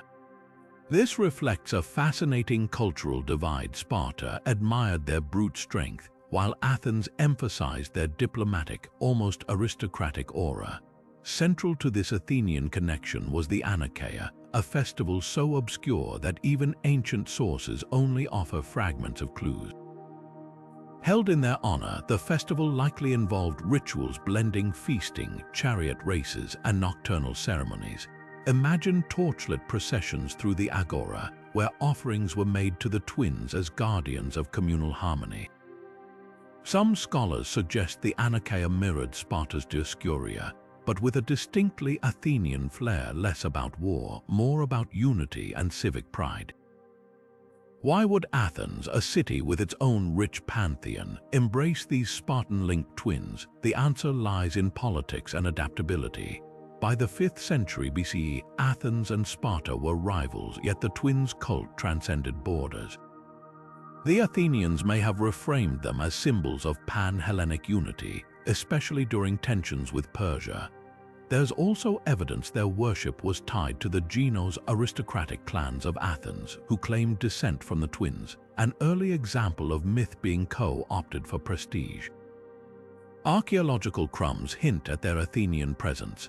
A marble relief from the Acropolis shows the twins flanking a seated goddess, possibly Demeter, suggesting a link to agrarian rites. Even more intriguing is a decree from the Deme of Thorikos, mandating sacrifices to the Anax during local festivals. These scattered traces paint a picture of widespread but decentralized devotion, woven into Athens' rural and urban landscapes. The twins' duality, mortal and divine, Spartan and Athenian, made them flexible symbols. In Athens, they weren't just horsemen or saviors of sailors, they were judges of human conduct. Anecdotes tell of them appearing incognito to test mortals' generosity, rewarding the hospitable and punishing the selfish. This moral dimension aligns with Athenian ideals of xenia, guest friendship, showing how myths could be tailored to local values. Yet the Anachaea remains elusive. Unlike the Panathenaea or Dionysia, no grand plays or poems memorialized it. Its obscurity might stem from its aristocratic ties, fading as democracy took root. Or perhaps its rituals were intentionally guarded, reserved for initiates. Whatever the case, the festival's rarity in historical records only deepens its allure, a whispered counterpoint to the twins' louder Spartan fame. What does this Athenian chapter reveal? It shows how myths evolve across borders, adapting to the needs of different cities. Castor and Pollux weren't static icons, they were mirrors reflecting the societies that worshipped them. In Athens, they became the Anax lords not just of the heavens, but of the delicate bonds holding communities together. As we piece together these fragments, we're reminded that some of history's most fascinating stories aren't etched in marble, but hidden in the cracks between. The Anachaea may be a footnote now, but it offers a glimpse into how ancient Greeks saw their gods not as distant idols, but as ever-shaping forces in their daily lives. Next, we'll explore how the twins' mastery of horses galloped into legend, and why this skill linked them to myths far beyond Greece. Now let's gallop into a myth that binds Castor and Pollux to the very earth they once walked, and the creatures that carried them. Among their many legendary skills, the twins were said to have mastered the art of taming horses, a feat that echoes far beyond Greece, connecting them to a web of ancient Indo-European myths. Horses weren't just animals in the ancient world, they were symbols of power, mobility, and divine favor. For Castor, the mortal twin, his prowess with horses became a defining trait. Ancient texts describe him as Hippolyte, the horse loosener, a title hinting at his ability to calm even the wildest steeds. Pollux, though more famed for boxing, shared this equestrian bond. Their very images often show them astride majestic white horses, as if the animals were extensions of their divine will. But how did this skill elevate them to legendary status? The answer lies in a primal need. Before chariots and cavalry, humans struggled to harness the raw strength of horses. Myths often credit gods or heroes with teaching this transformative skill, and the twins were no exception. One tale claims they received divine knowledge from Poseidon, god of horses, who gifted them with golden bridles to control even the storm-born steeds of the gods. Another version suggests they learned from centaurs, those half-horse sages of the wild. Either way, their mastery wasn't just practical, it was supernatural, marking them as bridges between the untamed and the civilized. What's truly fascinating, though, is how this myth ties Castor and Pollux to broader traditions. Across the Indo-European world, from India to Scandinavia, twin gods appear as horsemen. The most striking parallel is the Vedic Ashvins, divine twins who rode golden chariots pulled by horses that could heal the sick and outrun the sun. Like the Greek twins, the Ashvins blurred lines between mortal and immortal, medicine and magic. Scholars argue these shared motifs aren't coincidence but fragments of a Proto-Indo-European myth, a story so ancient it predated the split of these cultures. In Greece, the twins' horse taming also carried civic symbolism. Sparta, with its elite cavalry, likely promoted this aspect to legitimize their military dominance. An inscription from Tinarum mentions young Spartans swearing oaths at a shrine to the horse-taming twins, tying their cult to rites of passage. Even Athens, despite its naval focus, honored this trait. Some vase paintings show the twins alongside local heroes like Theseus, reinforcing their pan-Hellenic appeal. But the myth isn't just about control, it's about harmony. One lesser-known story tells of Castor gentling a fiery stallion by whispering in its ear, a scene that inspired later Roman equestrian statues. This softer side contrasts with their warrior image, suggesting the twins embodied not just domination but partnership with nature, a theme resonating in today's equestrian culture. Why does this matter? Because the horse-taming myth reveals how cultures repurpose shared symbols.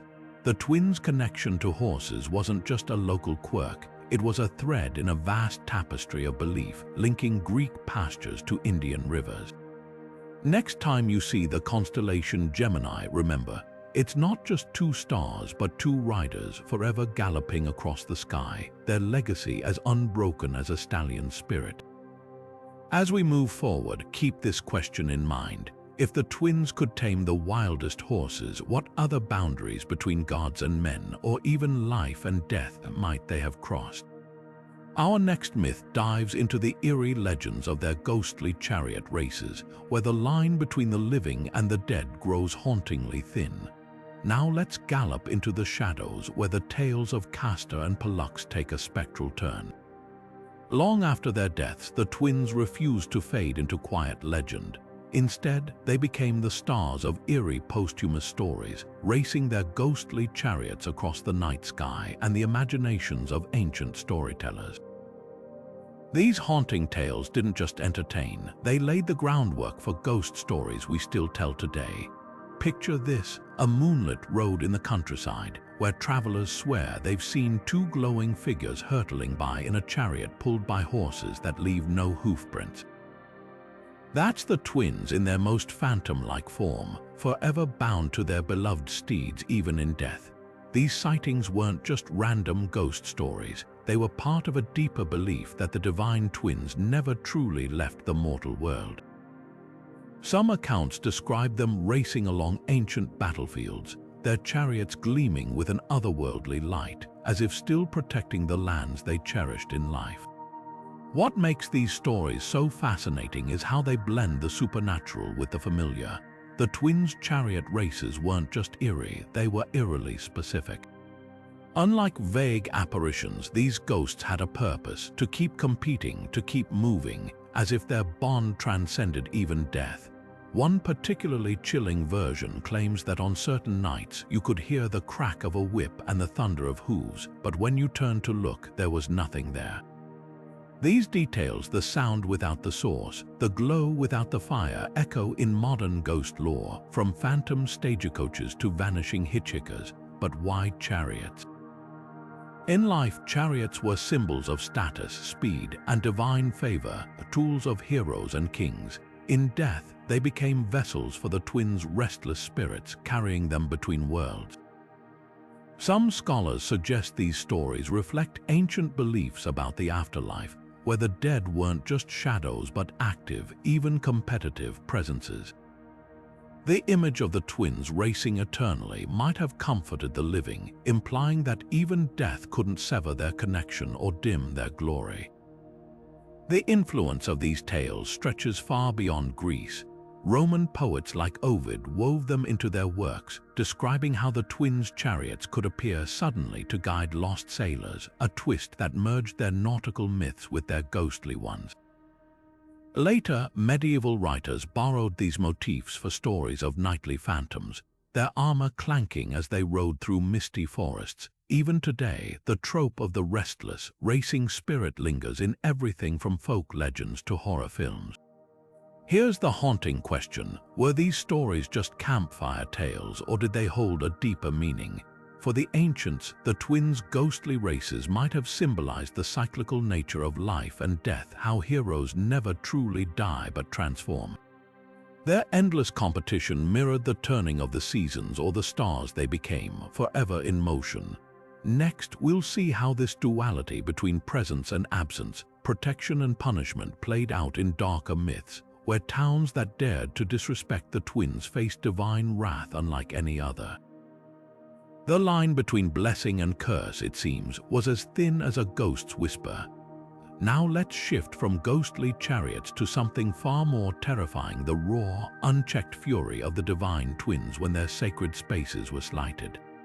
The same figures who could guide lost sailors with a flicker of St. Elmo's fire were also capable of unleashing devastation so brutal entire cities trembled at the thought of offending them.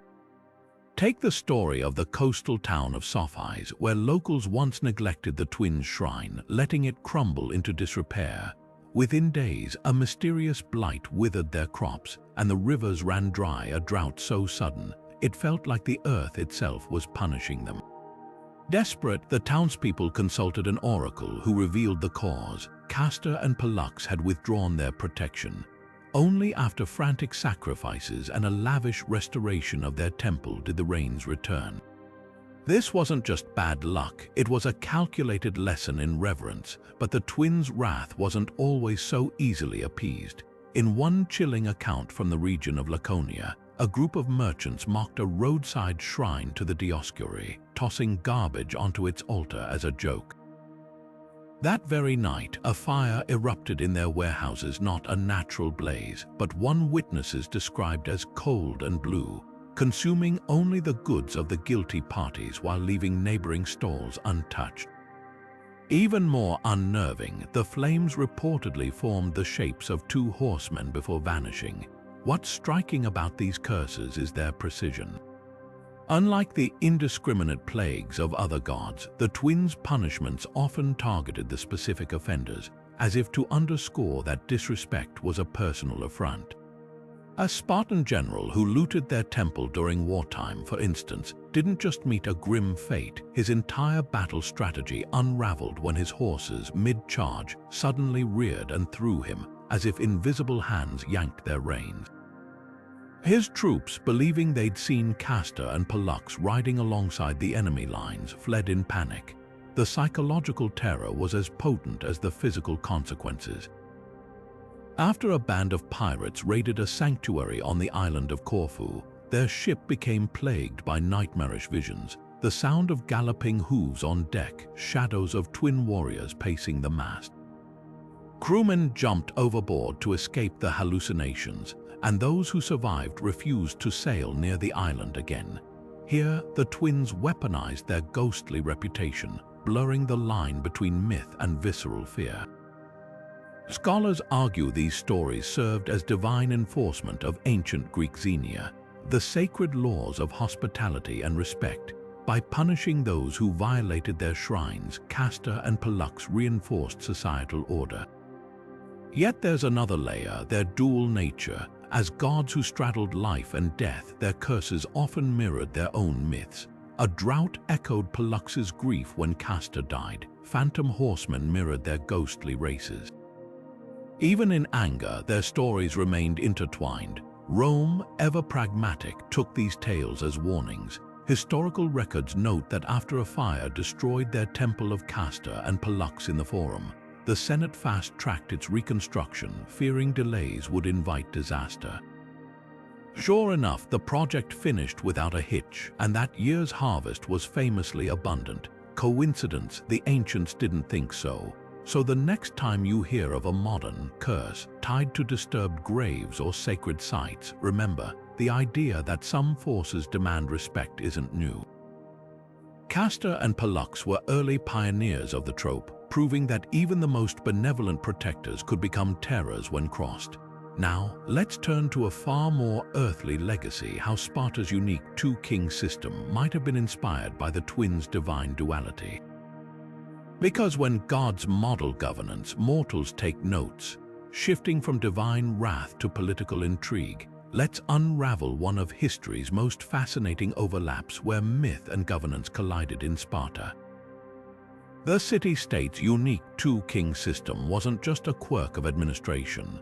Many scholars argue it was a deliberate echo of Castor and Pollux's celestial duality, weaving the twins' legend into the very fabric of Spartan power. Picture this: Sparta, obsessed with order and military precision, ruled not by one king but two from separate royal families, the Agids and Eurypontids. On the surface, it defied logic. How could a state famed for discipline thrive under divided leadership? Yet this system endured for centuries, and here's where the twins' influence emerges. Just as Castor and Pollux balanced mortality and immortality, Sparta's kings embodied complementary roles. One often led armies abroad, like Pollux the immortal warrior, while the other managed domestic affairs, echoing Castor's earthly ties. The parallels didn't stop there. Ancient texts describe how Spartan kings were treated with near-divine reverence, much like the Dioscuri.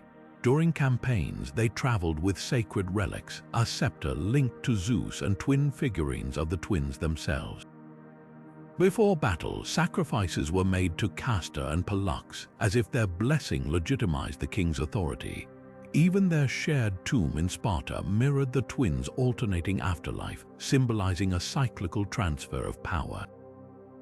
The message was clear: mortal rulers drew strength from divine counterparts. But why would Sparta graft myth onto politics? The answer lies in unity. By framing their dual kingship as a reflection of the Dioscuri, Spartans turned a potential weakness, competing rulers, into a sacred strength.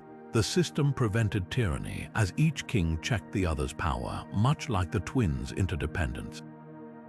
Historians note that during crises, Sparta's kings were expected to consult like brothers, a phrase dripping with mythological resonance. Even their disagreements followed ritualized protocols, avoiding civil strife, something Athens, with its volatile democracy, envied. The connection deepened during wars. When Sparta crushed Athens in the Peloponnesian War, victors credited not just strategy but divine favor. Tales spread of twin warriors spotted on the battlefield, blurring the line between kings and gods. Later, during the Roman era, Sparta's mint even stamped coins with the twins' images alongside their kings, binding political legacy to celestial myth. Yet the most compelling evidence isn't in texts but in ruins. Excavations of Sparta's royal sanctuaries reveal twin thrones and altars dedicated jointly to kings and the Dioscuri. Archaeologists found inscriptions where kings swore oaths in the name of the twins, suggesting their rule was a sacred pact. This wasn't just admiration, it was institutional mimicry. Critics argue the link is retrospective, that Sparta's system predates prominent Dioscuri worship. But consider this: myths aren't static. As the twins' cult grew, Sparta retrofitted its traditions to amplify their connection, using the duo's symbolism to legitimize power. By the classical period, the analogy was codified. When a Persian envoy mocked Sparta's two-king system, an elder reportedly quipped, "You have one master. We have two, and the twins above them." The subtext: our politics are divinely ordained. This myth-politics fusion wasn't unique to Sparta. Rome's consuls and even medieval twin saint cults borrowed the template. But Sparta's embrace was singular in its longevity and sheer audacity.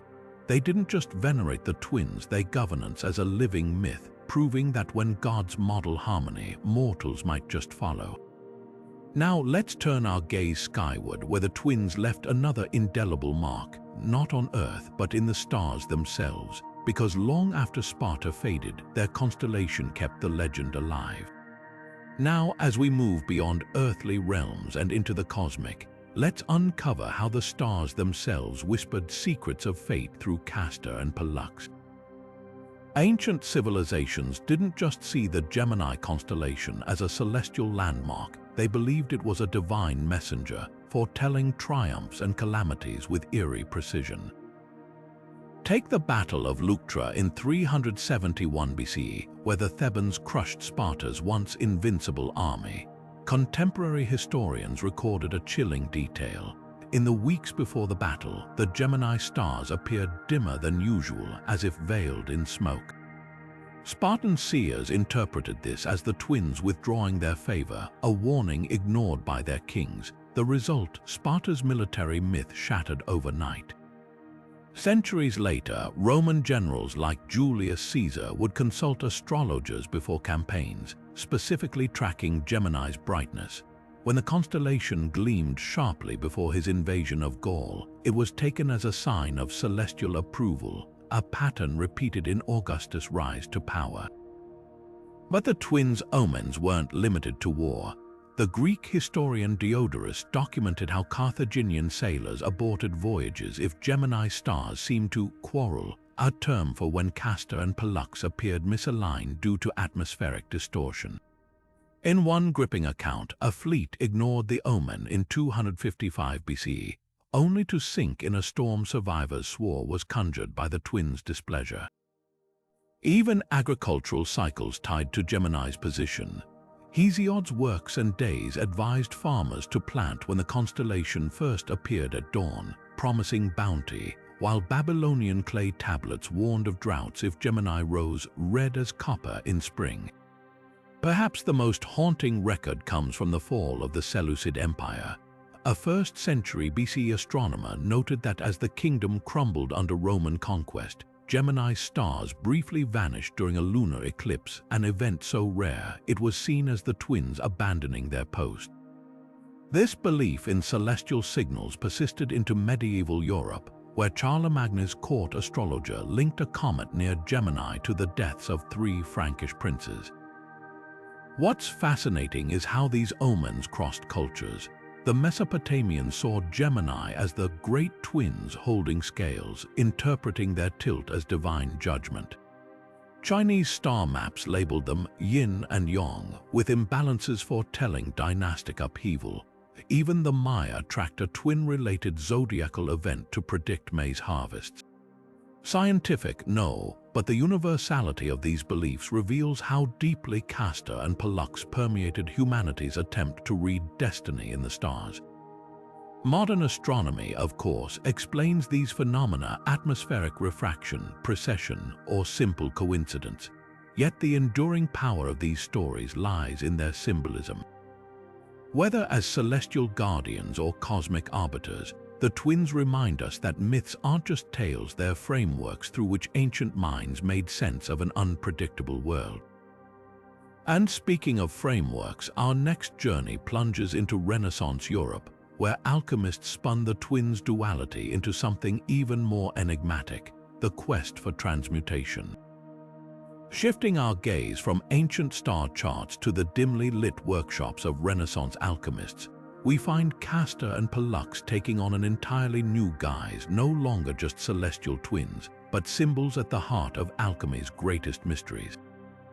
In the cryptic manuscripts of the 15th and 16th centuries, the twins became emblems of duality central to alchemical work.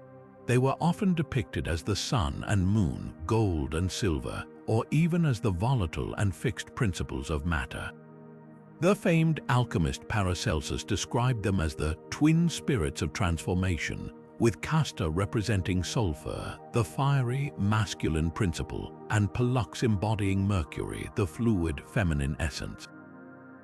This pairing was more than poetic. It mirrored the alchemical quest to unite opposites, a process believed to yield the philosopher's stone. One striking example appears in the Rosarium Philosophorum, a pivotal 16th century text.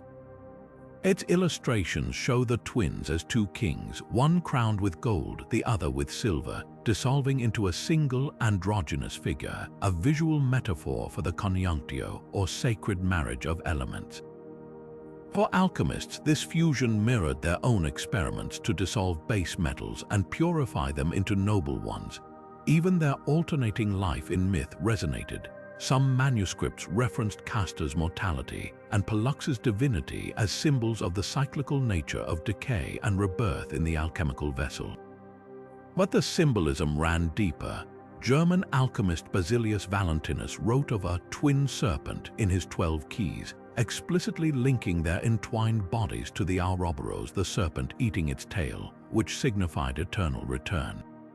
Here, Castor and Pollux became part of a larger lexicon of duality, hot and cold, dry and moist, body and soul. Their mythic bond offered alchemists a template for balancing opposing forces, a necessity in transmutation. Perhaps the most intriguing twist comes from Venetian occultist Giovanni da Correggio. In his lost treatise, The Ladder of the Twins, he claimed the Dioscuri appeared to him in a vision, guiding him to mix solar wine, gold, and lunar water, silver, under a Gemini moon. While modern scholars dismiss this as allegory, it underscores how the twins' imagery permeated practical alchemy. Even Isaac Newton, in his secret alchemical notes, referenced the Gemini of metals when describing his experiments with antimony alloys.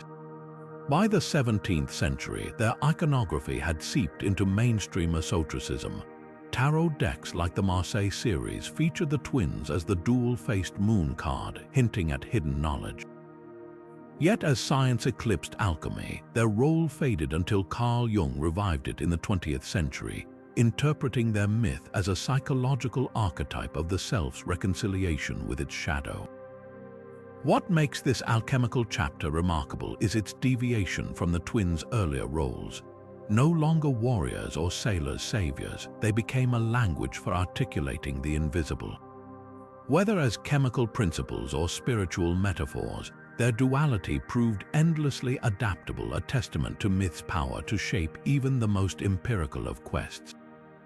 And just as the alchemist sought to transform lead into gold, our next exploration reveals how the twins' legacy faced a different kind of metamorphosis, one tangled in deception and forged artifacts.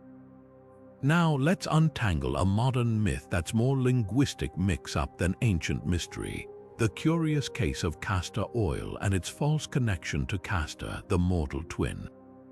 At first glance, it's easy to assume the oil's name pays homage to the legendary Spartan hero, but dig a little deeper and you'll find this is a classic case of mistaken identity, one that even trips up mythology enthusiasts today. The confusion begins with the Greek word castor, which refers not to the twin but to the common beaver. Yes, the animal. Ancient Greeks named the oil-producing plant Ricinus communis after the beaver because its seeds vaguely resembled the creature's testicles, a quirky bit of folk etymology. The oil itself, extracted from these seeds, was called castoreon in Greek, meaning from the beaver.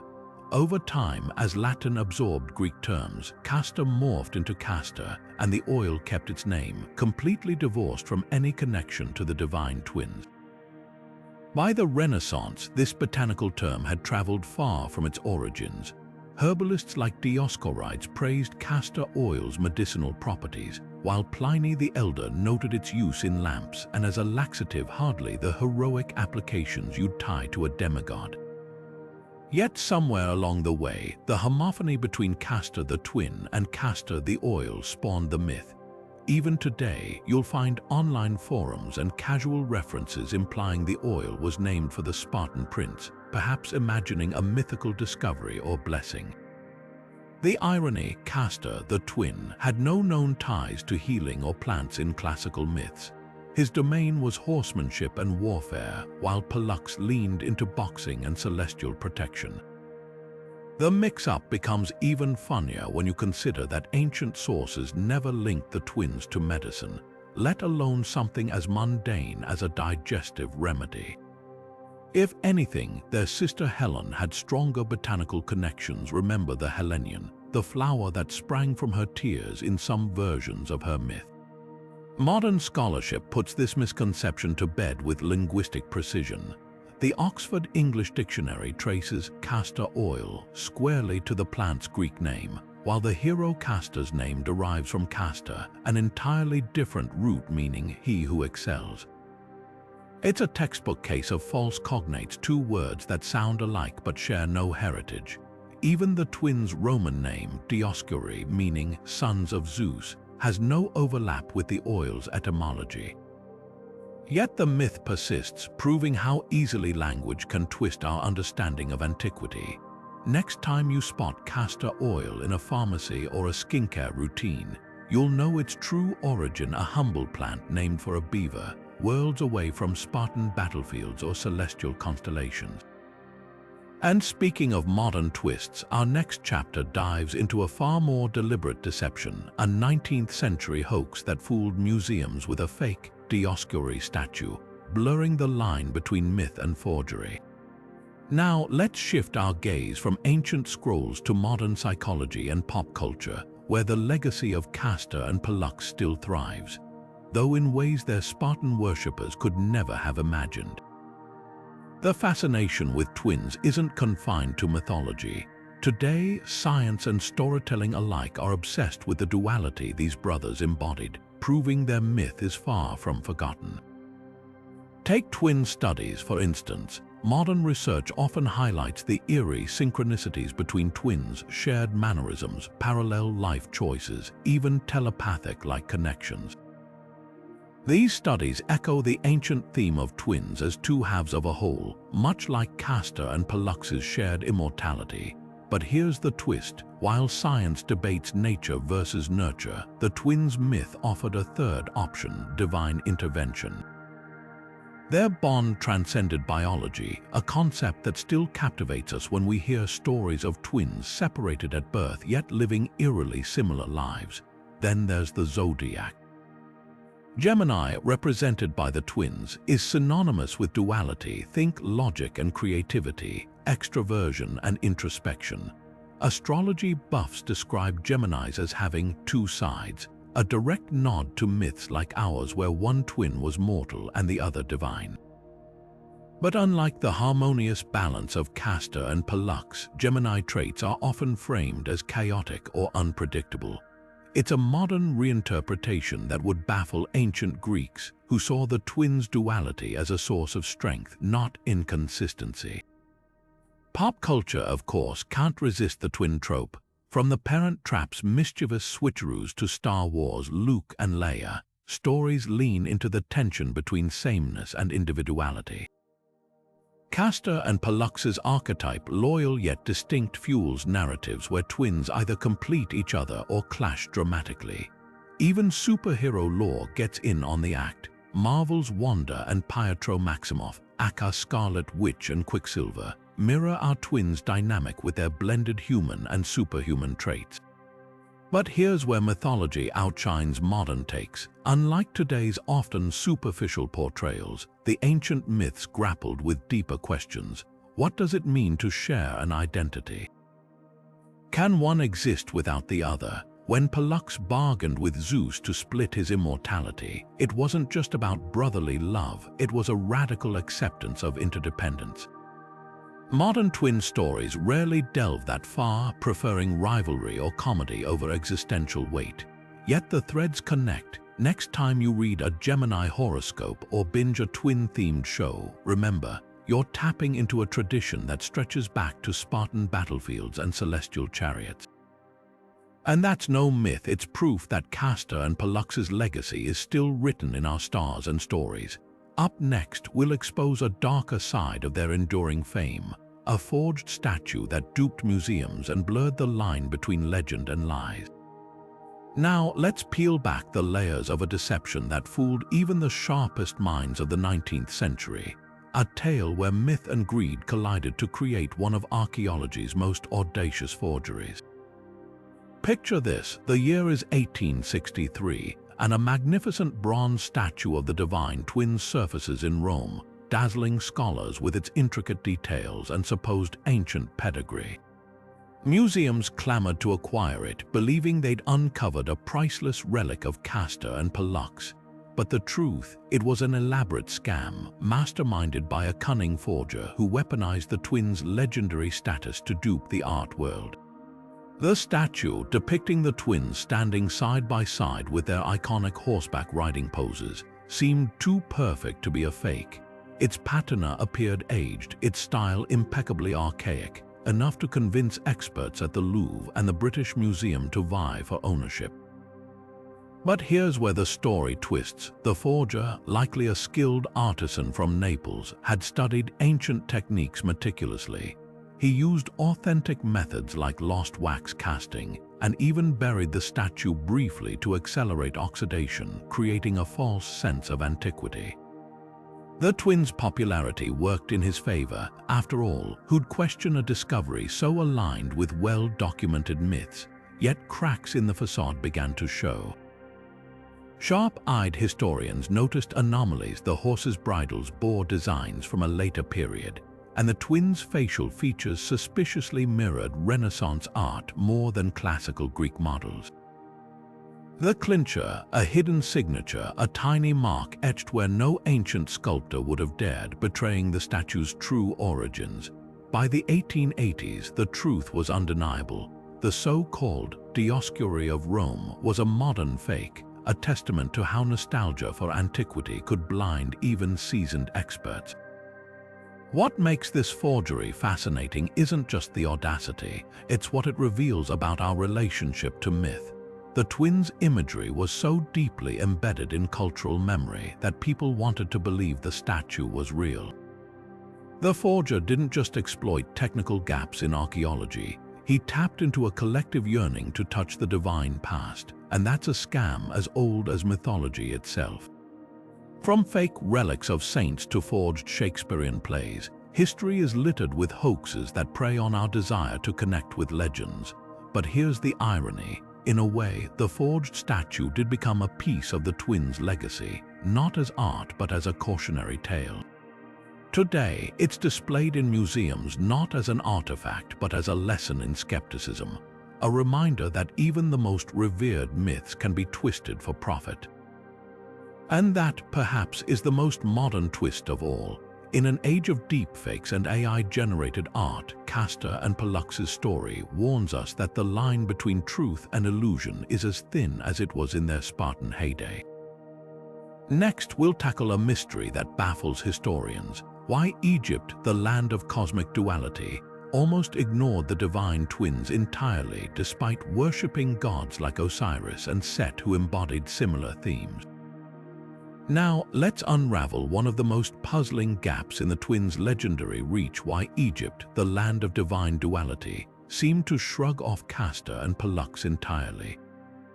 At first glance, it makes no sense. Egypt's mythology thrived on pairs and opposites, from Osiris and Set's eternal struggle to Horus and Seth's balance of order and chaos. The Greeks, who traded and settled in Egypt for centuries, brought their gods with them, yet the divine twins left barely a footprint in the Nile Valley. So why did these cosmic brothers, so beloved elsewhere, vanish into Egypt's cultural blind spot? One theory points to Egypt's rigid theological framework. The Egyptian pantheon wasn't just a collection of gods, it was a carefully ordered universe where every deity had a fixed role.